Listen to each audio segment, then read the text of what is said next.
Kasih karunia bagi kamu sekalian dan damai sejahtera dari Bapa di surga di dalam Kristus Yesus Tuhan kita. Amin. Selamat pagi pemirsa Saroha, firman Tuhan yang menyapa kita di pagi hari ini dari Ibrani pasal 12 ayat 14. Demikian firman Tuhan. Berusahalah hidup damai dengan semua orang dan kejarlah kekudusan, sebab tanpa kekudusan tidak seorang pun akan melihat Tuhan. Demikian firman Tuhan, hidup damai tetapi harus ada di dalam kekudusan Tuhan. Di dalam Alkitab, damai bukan berarti bebas dari kesulitan. Damai itu dipahami bukan bebas dari masalah dan tantangan. Karena damai itu dari bahasa aslinya dalam kitab Perjanjian Baru adalah airen, yang diterjemahkan dalam bahasa Indonesia Shalom, adalah segala sesuatu yang membawa kebaikan bagi manusia.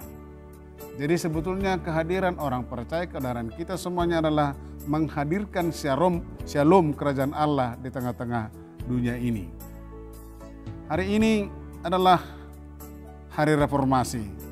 31 Oktober adalah Hari Reformasi, di mana Dr. Martin Luther menempelkan 95 dalil di depan gereja Katolik Wittenberg pada tahun 1517.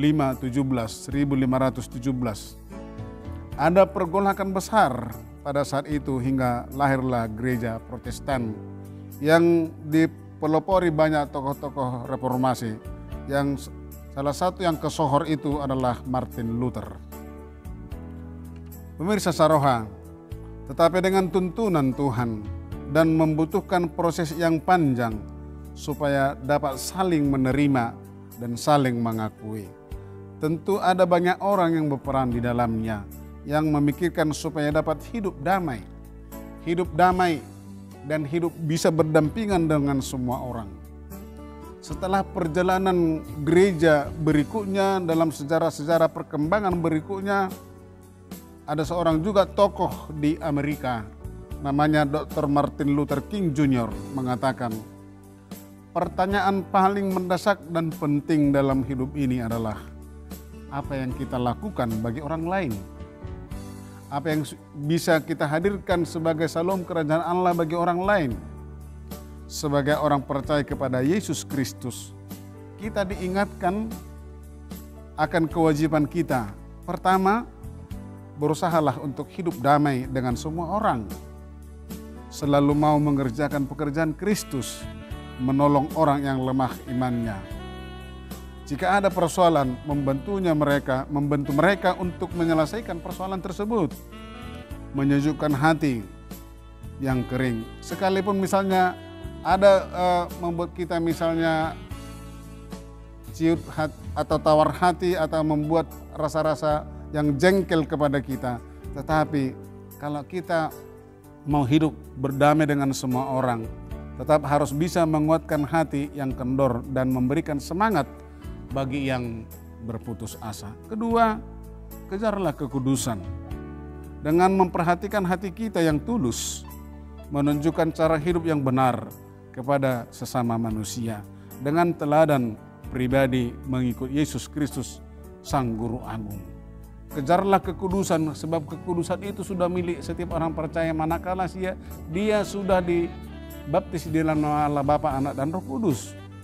Karena kekudusan itu adalah bagian dari hidup Allah yang telah dimeteraikan dalam hidup orang percaya. Pemirsa Saroha, usahakanlah hidupmu pembawa damai bagi semua orang. Hidup dalam kekudusan. Dengan demikian kita akan melihat Tuhan hadir dalam setiap proses kehidupan kita. Hidup orang yang membawa damai selalu dipenuhi dengan ingatan dan sukacita bahwa tujuan hidupnya yang terpenting adalah berada bersama-sama dengan Allah dan bersukacita dapat melihat Tuhan dalam hidupnya karena dia bisa menghadirkan damai sejahtera, menghadirkan shalom kerajaan Allah terhadap semua orang. Tuhan Yesus memampukan Anda semua. Amin.